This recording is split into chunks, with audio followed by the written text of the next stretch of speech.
Bismillahirrahmanirrahim. Elhamdülillahi Rabbil alemin. Vessalatu vesselamu ala Rasulina Muhammedin ve ala alihi ve ashabihi ecmaîn. Musulman doganlarymyzyň köp sorayan sorawlaryndan ýene biri, zenanlar ýanynda mehremi bolmasa, haja umra gitse bolýarmy, bolmaýarmy? Mehremi bolmasa, boynundan haç parda aýrylýarmy diýen sorawlar. Musulman doganlar zenan maşgalan ýanynda eger durumşa çykan bolsa ýan ýollaşy ýa-da mehremi bolmasa, haç we umra gitmek dogry däl, mehremsiz gitse günah işetdik bolýar. Mehremi diýänimiz gysgaça atasy, kakasy, erkek doganlary, ogly we agtyklary, agasy, daýysy, giýewsi ýaly nikah düşmeýän ýakyn erkek garnaşlaryna zenan maşgalan mehremi diýilýär. Mehremde de bolmaly şertler bar. Musulman bolmaly, akylly bolmaly, ýani däli bolmaly däl, akyl saglygy ýerinde bolmaly, adamdar bolmaly, ýani fasyk bolmaly däl, ar namusyna berk bolmaýan adam bolmaly däl, namdar bolmaly,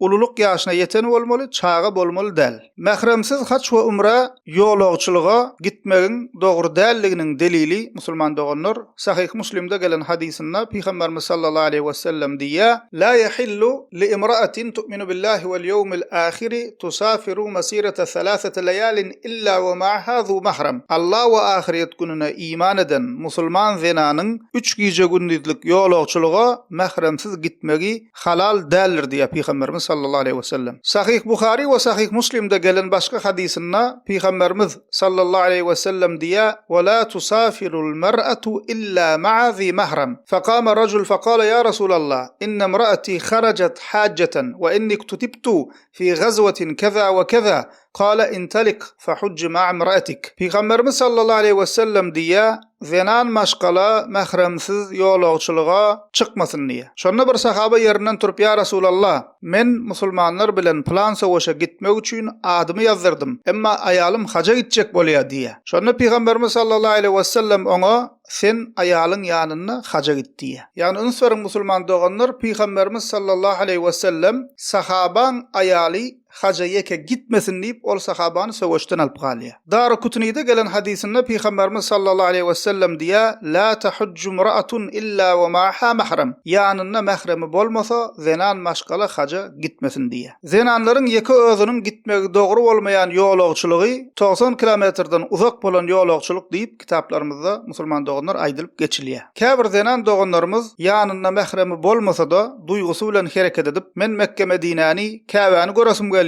Mehremsiz gidemde näme bolýar?" diýmegi mümkin. Şunu ýatdan çykarmaly musulman doganlar. Zenan maşgala mehremsiz ýolagçylyga haja gitmeli däl diýen hud Peygamberimiz Muhammed sallallahu aleyhi we sellemiň özüdir. Ýani bize haç we umraň nämeligini öwreden Peygamberimiz sallallahu aleyhi we sellemiň özü mehremsiz zenanlar ýolagçylyga haja çykmasyn diýär. Elhamdülillahi Rabbil alemin.